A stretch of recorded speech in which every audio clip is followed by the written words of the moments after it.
So I know I've been pushing this off for like a week now. I have been so busy, but the finale is tomorrow as of me recording this, and I needed to get this done at some point.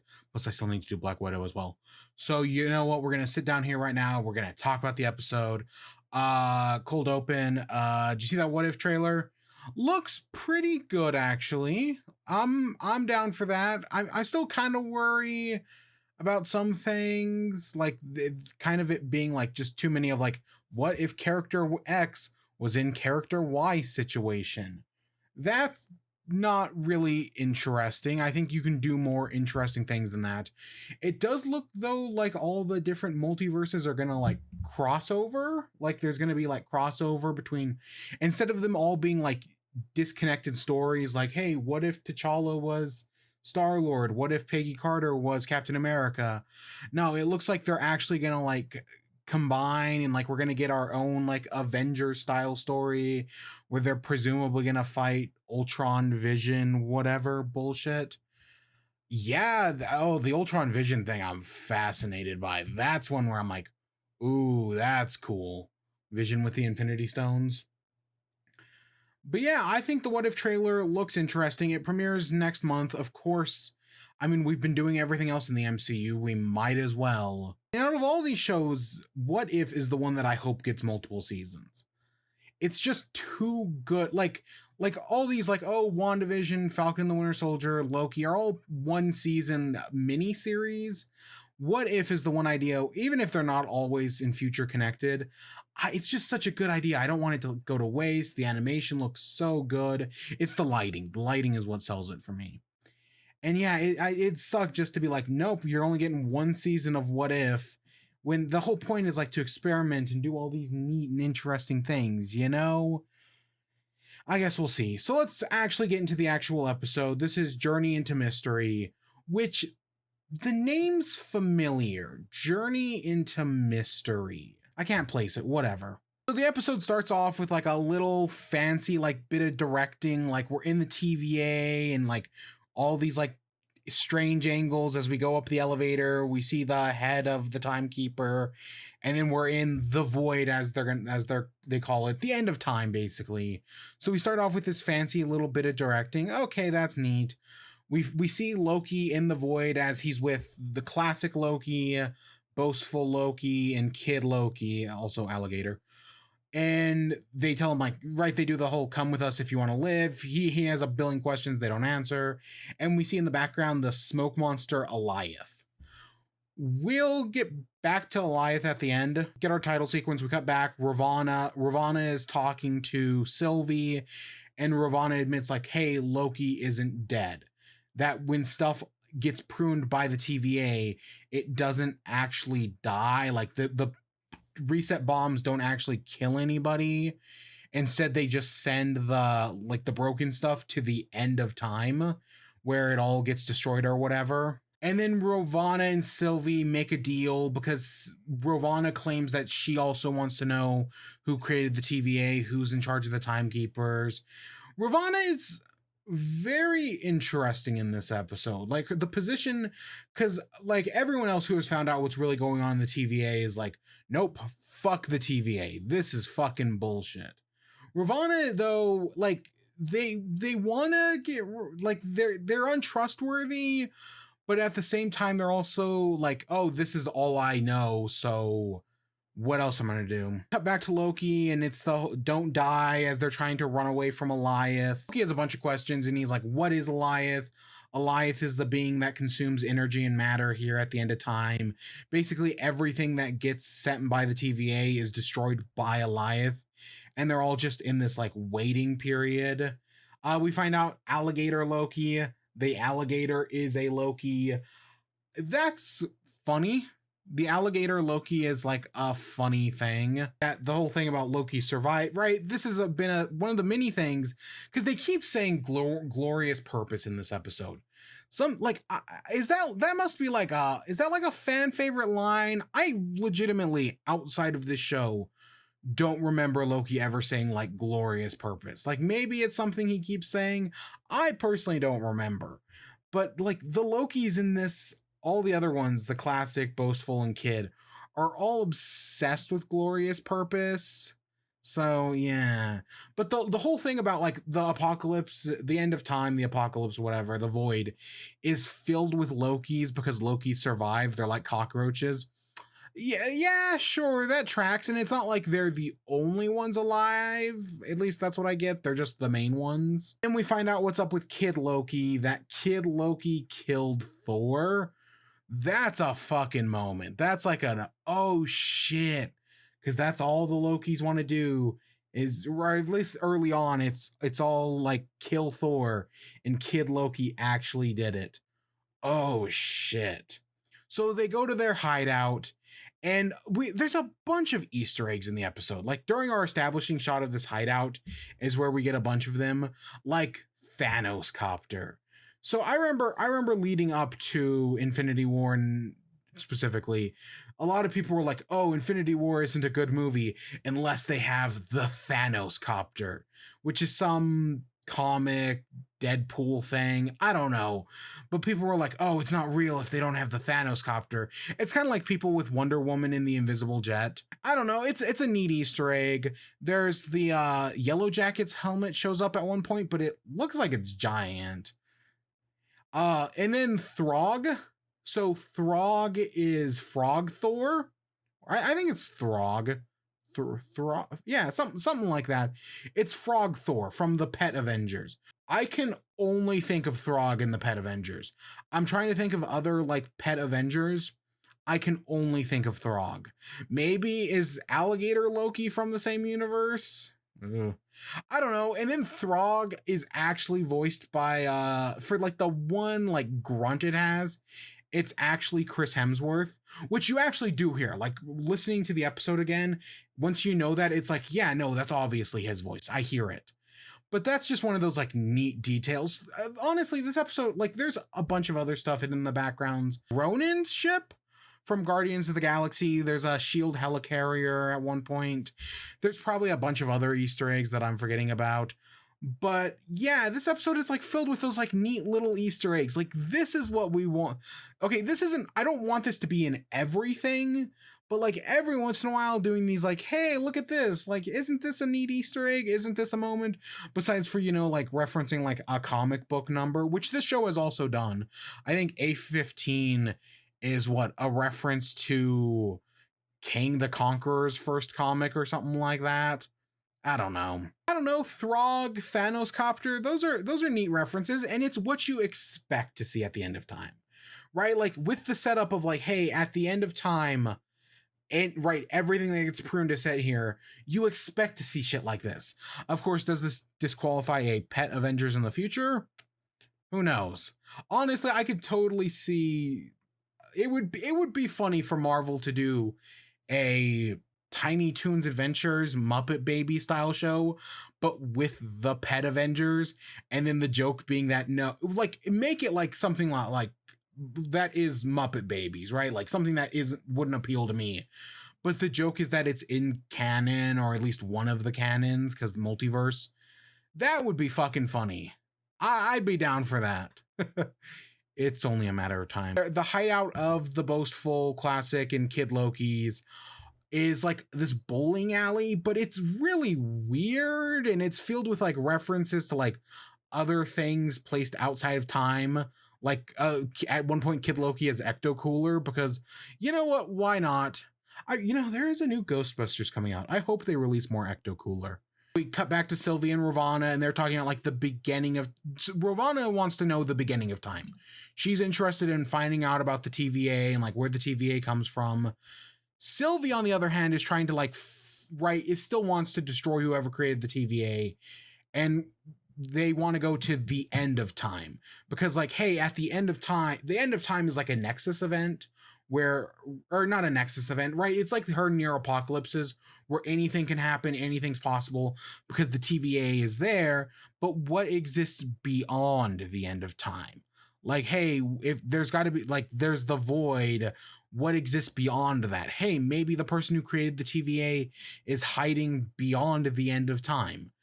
And Ravana is like, oh, well, there's no way to do it. But hey, there is, I think Miss Minutes brings up, hey, there is the Void spacecraft, which can travel to the Void. Even though it seems like based on the end of the episode, you can just travel to and from the Void with a TVA time dealy, right? The temp pads allow you to just travel to the Void and back. But I think they're trying to get beyond the Void. Sylvie wants to kill the man behind the curtain. Ravana claims to want the same. But as they're looking for this Void spacecraft, Ravana is just stalling for time. And Sylvie's fully aware. All the other guards come in. And Sylvie tries to Ravana tries to make a deal with Sylvie. It doesn't really work out. And Sylvie just decides to prune herself. Okay. Because, yeah, we have to get Sylvie to the end of time somehow. Plus, she also does have a temp pad, so theoretically she could get back. But yeah, her goal is to get beyond the end of time. And there's a great moment with it later explaining her motivation. From there, we cut back to the other Lokis. We have boastful Loki talking about killing Captain America and Iron Man. Boastful Loki. Is he full of shit? I don't know.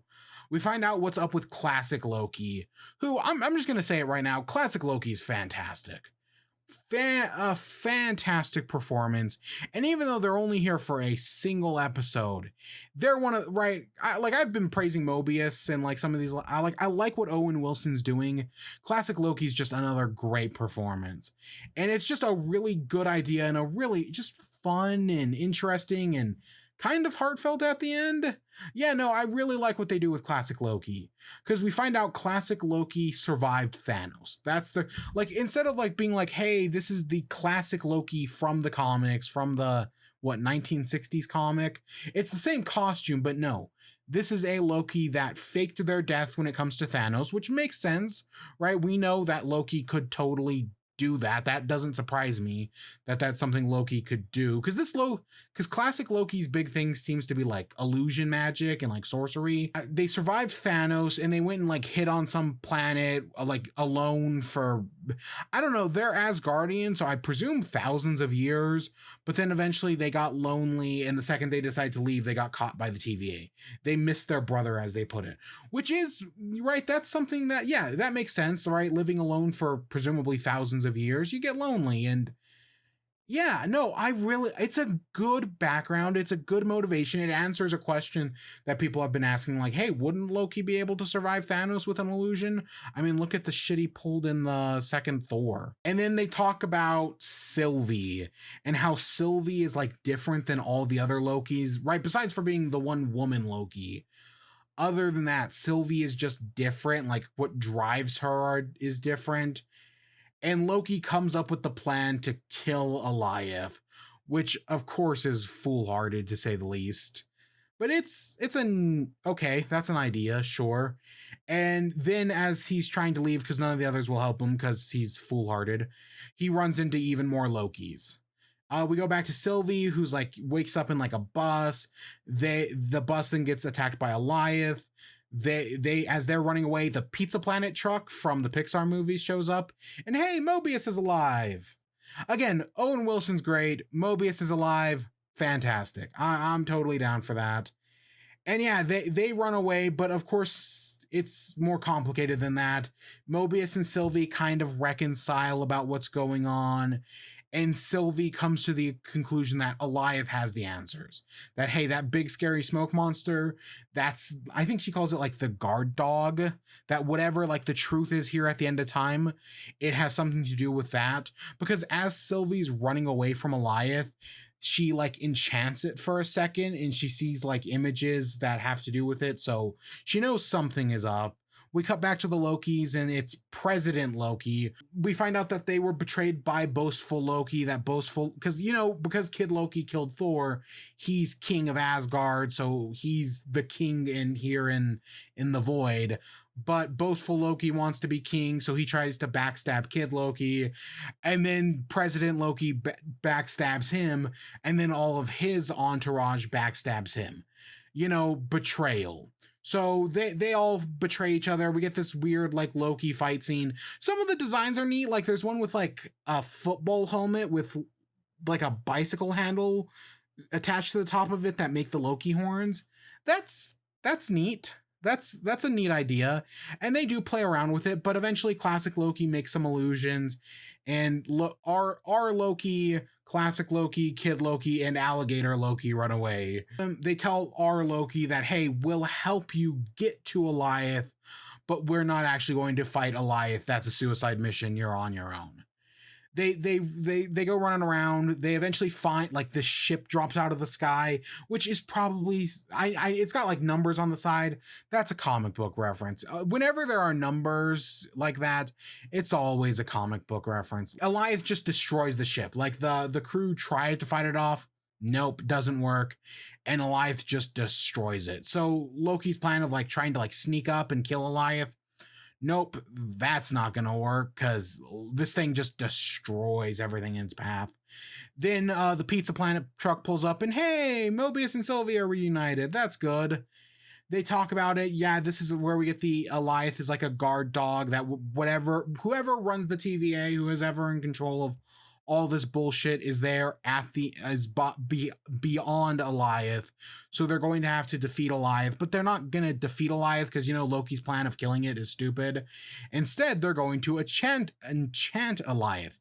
A much better plan. Yeah, totally. That makes way more sense. The odds are against them. It won't be easy, but hey, they're not going to do it alone. We go back to the TVA, and hey, B-15 is alive. B-15 has a fucking great moment here. Just talking down to Ravonna, because Ravonna wants to like know the truth, find out what's going down with the TVA, ask B-15 about it, and B-15's like, nope, you're not getting anything. And B-15 tells her, you only want to know the truth. Sylvie needs to know the truth. What a fucking killer line. B-15's awesome. We cut back to the Lokis, and they're all like sitting around talking, or at least, Kid, Alligator, Classic, and Mobius, and asking like, is the alligator a Loki? Which, yeah, and it's like, oh, well, it might be pretending to be a Loki, which means that, hey, that actually means it's more likely to be a Loki because it's the long con, which just it popped to this stupid idea in my head. Like, everyone at the TVA is a variant. Mobius is obsessed with the Loki variants, right? Like, he finds them curious, he likes them, he finds them interesting. So far, everything we've seen is only Loki survive at the end of time, but Mobius has survived. Is Mobius a Loki variant? I could see that being where this show is going. I hope it isn't, because I think that's less interesting. But just in this moment, it made me think, like, is Mobius a Loki variant? It's not impossible. Loki and Sylvie, meanwhile, are outside talking. We get their little heart-to-heart. I'm still in the exact same position as I am last week about it's weird. Like, it's the incest. The incest is what's fucking weird about it, and I don't know how to feel about it still. I think the reason why I'm not like totally like, ugh, I think the reason I'm still kind of like on this middle ground is because they haven't kissed. The second they kiss, like, they hold hands in this episode, but like the second they kiss, things change, right? The power dynamic changes between them. And we'll cross that bridge when we get to it. But right now it's still, they do this like friends flirting thing. Cause part of it is like, oh, are we friends now? Because we've never had friends. Part of it is them flirting and not knowing how to do it. I can't defend it. Like, fuck. Oh, fuck. Did you see that new Rick and Morty? What the fuck was that? Oh my god, giant sperm in an incest baby? What the fuck, Dan Harmon? Back with Loki and Sylvie, they share a blanket. If they weren't the same person, I'd probably be fine with this. If Sylvie was just some other variant, I would be fine with this. But because they're the same person, it's like, oh god, really? They talk. Sylvie asks, like, hey, how do I know you won't betray me? Because, Loki's betrayed people. And then they get into, what do we do after the TVA is gone? That right, Loki's always wanted to be king of Asgard. Who knows if they create the multiverse, maybe Loki will finally have his chance to actually be king. Other than that time he pretended to be his father, which hasn't happened to this Loki yet. But I think the bigger point is that Sylvie lacks purpose. That Sylvie's entire purpose up to this point, her glorious purpose, has been to destroy the TVA. What happens once she succeeds? She gets rid of the TVA. What else is there left for her? What is she gonna do? And I think they don't get into it, but that's definitely what they're hinting at, is that she doesn't know what to do once the TVA is gone. Basically, all go their separate ways. Sylvie and Loki are going to go take out Goliath. Mobius heads back to the TVA, and we get a cute moment of like, "Hey, you're my favorite." That's cute. Again, Mobius is great. Owen Wilson does a great job. And then Kid, Classic, and Alligator Loki all like go off. They say that this is right their kingdom or whatever. This is where they've been living for a while now. They're gonna stay here. So yeah, everyone goes their separate ways. They then have to go after Goliath. Loki runs off and goes to distract Goliath, while Sylvie tries to enchant it. Not an easy job, but it's not their plan's not really working. And then all of a sudden this giant illusion comes up, which is an illusionary Asgard created by Classic Loki. Fuck, this is a cool moment. Loki says like, "Hey, as Lokis, we're stronger than we realize." And Classic Loki literally using illusion magic to recreate the entirety of Asgard. It's just really fucking cool. Like, it's just showing how powerful he is, and theoretically how powerful all Lokis are. But like, he's older than all of them, so he's got experience. Presumably, this is what he was doing when he was alone on his planet for who knows how long. Classic Loki just doing this thing, coming in with their illusion. It reminds me of Calamity Ganon. Maybe it's just the imagery of like a smoke monster destroying like a castle, but it reminds me of Calamity Ganon from Breath of the Wild. And Calamity Ganon's fucking, I mean, think whatever you will, but like the imagery of Calamity Ganon's really fucking cool. And seeing Goliath attack the illusionary Asgard is just really cool. This is a great moment. Sylvie is trying to enchant Goliath. It's not working. Loki and Sylvie hold hands and they try to enchant it together, right? If Sylvie can use enchantment, then that means Loki is also capable, because again, they're kind of the same person. Meanwhile, illusionary Asgard is destroyed by Goliath, and Classic Loki screams glorious purpose. Again, they use it a lot, and is devoured by Goliath in just a fucking cool death. There's always like, hey, how do you do good character death? This is I don't know. Personally, I think this is a great fucking character death. It's both. He gets this like big send off. It's a cool moment, and the plan works because of him. I think this is how you do a good character death. They're able to successfully enchant Goliath, and Goliath is like, it's the smoke monster, but it's got like hints of like purple, red in it. And once they enchant it, it turns green.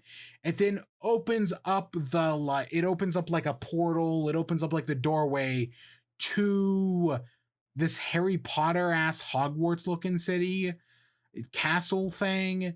I don't know. That's what that, like, upon saying it, my first thought was like, oh, it looks like fucking poor man's Hogwarts. Okay. What actually is this city at the end of time? Well, I don't remember its name. I saw the name somewheres and I don't remember. This is Kang or Immortus or one of those guys. Probably Kang, because from what I saw, Kang the Conqueror has like his own city. I don't remember what it's called, but presumably this like Harry Potter looking place is his city. And that city, in the comics anyways, is guarded by Goliath. So yeah, obviously we're doing like everything's going that way, right? This whole city, Goliath, this is all Kang the Conqueror. That's if it doesn't go that way, I don't know. Like, what else could this be? Where else could this go? I guess Ravonna in the comics is Kang's girlfriend. So yeah, no, the only way this can go is with Kang the Conqueror. Because unlike all the Mephisto stuff where we're like, oh, is this Mephisto? With Kang, even though my gut tells me that, especially after the Mephisto stuff, that no, this isn't going to be Kang. I can't see any possible other way this goes. This has to be Kang. But there's only one episode left, and that's more than enough time. Again, I said last episode that last episode kind of felt like a finale. This episode also kind of felt like a finale. It just, right, we're getting there. We're getting to the end. Big shit's gonna happen next time. Is Sylvie going to die next time? Which is something, right, with that whole thing about like Sylvie not knowing what to do after the TVA is gone. It makes me think like, oh, is Sylvie going to die? Maybe? I don't know. I don't want to rule anything out, obviously. Like, I don't want to confirm or deny anything. But if Sylvie dies, I wouldn't be surprised. I kind of hope not. Like, I kind of hope that they create the multiverse and everything here stuck at the void. Like these Lokis finally get their happy endings, more or less. I mean, isn't Kid Loki a Young Avengers thing? And I know we are setting up the Young Avengers. This is a solid episode. I don't know. I've seen people with Loki being like, oh, this show is so amazing. This is the best MCU show. I don't think I'd go that far. This has the potential to have a stronger ending than WandaVision. And like, even like some of the elements of this, like Ravonna, like the villain from the head of S.W.O.R.D., whose name I don't remember, right? Just a boring ass villain, right? Like boring government villain. He sucked. Ravonna is a much better version of that same like character. Like, she's the corporate government villain, but it's played much more interestingly. Ravonna has much more depth than, I want to say it was Hayward, but yeah, in some ways this is doing what WandaVision did, but better. And if people like it more, I totally see it. I personally don't, but I think this is good. And with one more episode left, I'm excited to see how it ends. But for now, I hope you all enjoyed. Stay tuned for more. Until next time, peace.